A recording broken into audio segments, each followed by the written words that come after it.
Students, कैसे हैं आप सब। आई होप आप सब बहुत अच्छे होंगे। मैं हूँ दिव्या, मैं आपका वेलकम करती हूँ क्रेजी मैथ्स चैनल में। बच्चों, लास्ट क्लास में हमने इसकी एक्सरसाइज 1.1 कंप्लीट कर ली है और अब हम करेंगे एक्सरसाइज 1.2।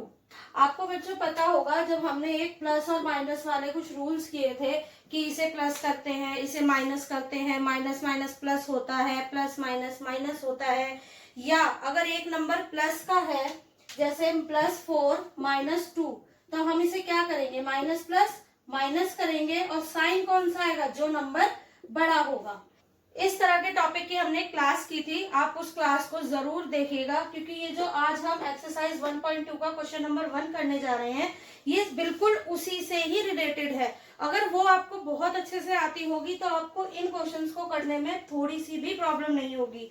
ठीक है, मैं उसका लिंक डिस्क्रिप्शन बॉक्स में मेंशन कर दूंगी, आप प्लीज उसे जरूर देखिएगा, तो आपको इन्हें करने में बिल्कुल भी दिक्कत नहीं आएगी। तो चलिए अब हम इसे स्टार्ट करते हैं। देखिए, ऐसा पूर्णांक युग्म लिखिए जिनका योग -7 है। उसने कहा है पूर्णांक युग्म मतलब कि दो ऐसे नंबर्स, युग्म का मतलब है दो नंबर्स लिखना साथ में, युग्म का मतलब है साथ में। तो हमें दो ऐसे कोई नंबर लिखने हैं जिन्हें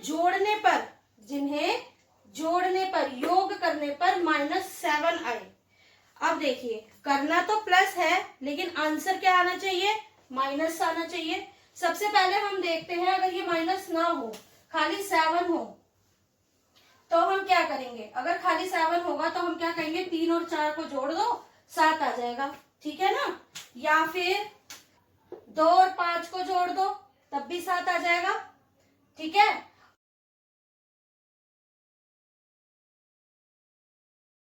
और 1 और 6 को जोड़ दो, तब भी 7 आ जाएगा।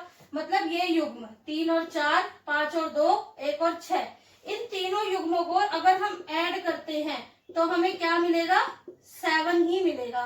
लेकिन यहाँ उसने क्या अलग दे दिया है कि हमें -7 चाहिए।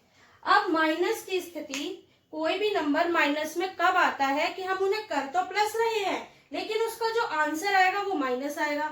ऐसा जब होता है जब हमारे दोनों नंबर्स माइनस के हों, यानी -3 -4, या -2 -5, या -1 और -6। तो देखिए, माइनस माइनस प्लस होता है, इसलिए हम करेंगे तो प्लस, लेकिन बड़ा साइन माइनस का ही आएगा। तीनों स्थितियों में देखिए, अब बड़ा साइन माइनस का ही आ रहा है। और अगर बड़े साइन में ना भी हो तब हम क्या करेंगे, तब हमें पता है कि अगर दोनों नंबर माइनस के हैं तो उन्हें करते तो हम प्लस है, लेकिन निशान हमेशा माइनस का आता है। ठीक है, तो इसीलिए मैंने आपसे कहा कि आप वो क्लास जरूर लीजिएगा, प्लस माइनस वाली। ठीक है, तो चलिए अब हम इसे ठीक से करते हैं। तो चलिए स्टार्ट करते हैं। जैसा कि मैंने बताया आपको, हमें क्या करना है, योग लेना है। तो हम कोई दो नंबर पहले जोड़ में लिखेंगे कि 3 में हम 4 जोड़ेंगे तो हमें 7 मिलेगा। लेकिन क्योंकि ये माइनस का है तो हम दोनों ही नंबर्स को माइनस में ले लेंगे। तो देखिए, हमने दो नंबर्स ऐड किए हैं जिनका योग करने पर हमें क्या मिल रहा है, -7। ठीक है, तो आप वो वीडियो प्लीज जरूर देखिएगा, प्लस माइनस वाली। तो ये हमें मिल गए पूर्णांक युग्म -3 और -4। इसका बी पार्ट करते हैं। बी पार्ट में देखिए, अंतर हमें -10 चाहिए, तो यहाँ हमें माइनस ही चाहिए, यहाँ हमें -10 चाहिए इसका अंतर। तो हम क्या करेंगे, अब हमें बड़ा नंबर माइनस का ही लेना होगा। क्यों, क्योंकि हमें अंतर चाहिए और निशान किसका चाहिए, माइनस का। जिसका भी निशान चाहिए वो नंबर हमारा बड़ा होना चाहिए। तो देखिए, -20,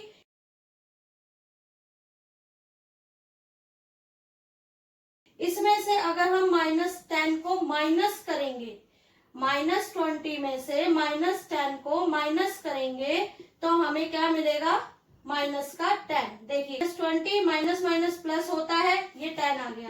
तो देखिए हमें क्या मिल रहा है, माइनस का 10। तो हमारे पूर्णांक युग्म आए -20 और -10, यानी -20 और -10 को घटाने पर, अंतर करने पर हमें माइनस का 10 ही मिलेगा। अब हम करते हैं इसका सी पार्ट। योग 0 है, योग देखो योग 0 कब आता है? जब हमारे दो नंबर्स में से एक प्लस का हो और एक माइनस का हो और सेम हो, तब हमारा आंसर 0 ही आएगा, क्योंकि प्लस माइनस माइनस होता है। तो 5 में -5 में हमने 5 ऐड कर दिए, तो हमें क्या मिल गया? 0। तो हमारे पूर्णांक युग्म हुए -5 और 5। अब हम करेंगे क्वेश्चन नंबर 2। तो चलिए क्वेश्चन नंबर 2 करते हैं। ये भी वैसे क्वेश्चन नंबर 1 की ही तरह है। तो देखिए इसमें उसने क्या कहा है, एक ऐसा ऋणात्मक पूर्णांक युग्म लिखिए जिसका अंतर 8 हो। हमें ऋणात्मक पूर्णांक युग्म कहा है, मतलब कि जो हमारे दोनों नंबर्स होंगे वो ऋणात्मक ही होने चाहिए और उनका अंतर -8 होना चाहिए। देखिए दोनों जो पूर्णांक युग्म लेने हैं वो हमें माइनस के ही लेने हैं, ठीक है, और उनका अंतर भी हमें -8 चाहिए। देखिए बीच में हमें माइनस ही चाहिए। अब हम यहाँ कौन से नंबर लिखें कि जो दोनों हो तो माइनस के लेकिन आंसर पॉजिटिव का 8 दें? तो हम क्या लिखेंगे?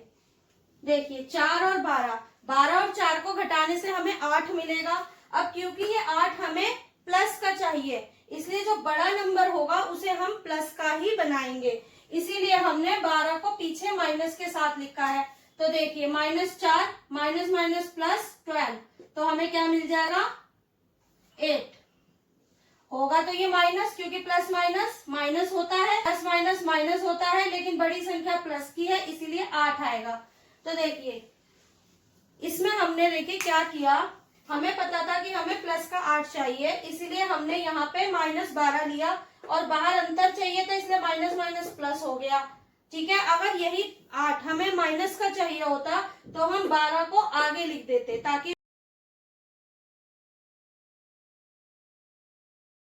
उसका साइन चेंज ना हो।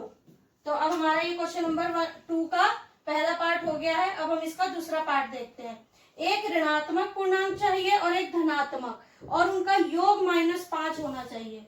क्योंकि हमारा आंसर माइनस में है, इसलिए जो भी बड़ा नंबर होगा वो हमें ऋणात्मक वाला ही लेंगे।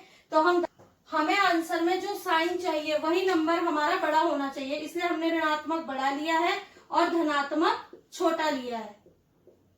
तो देखिए ये आ गया -10 + 5 = -5। तो इसमें हमारे दो युग्म कौन से हो गए?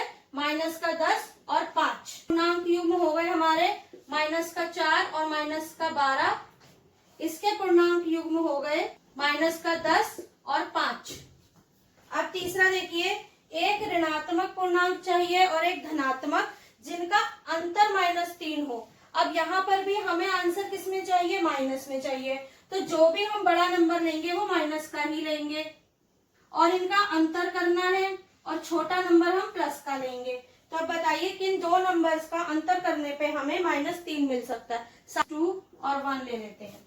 ये देखिए -2 और 1, 7 और 4 हम इसलिए नहीं ले सकते क्योंकि जब वो बाहर आएगा प्लस माइनस से वो माइनस बन जाएगा, तो हमें आंसर 3 नहीं मिलेगा। इसीलिए हमने ये दो नंबर्स लिए हैं, -2 और 1। तो देखिए -2 - 1 बराबर हो गया -3, ठीक है। तो हमारे इसमें पूर्णांक युग्म हो गए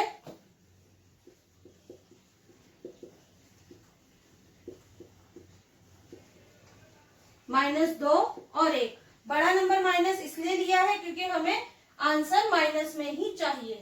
तो ये हमारा क्वेश्चन नंबर 2 भी कंप्लीट हो गया है। आप इनकी प्रैक्टिस जरूर कीजिएगा और अगर आपको ये वीडियो अच्छी लगी हो तो प्लीज लाइक, शेयर और सब्सक्राइब जरूर करें। और अब हम इसके नेक्स्ट क्लास में इसके आगे के क्वेश्चंस करेंगे। तब तक के लिए बाय बाय।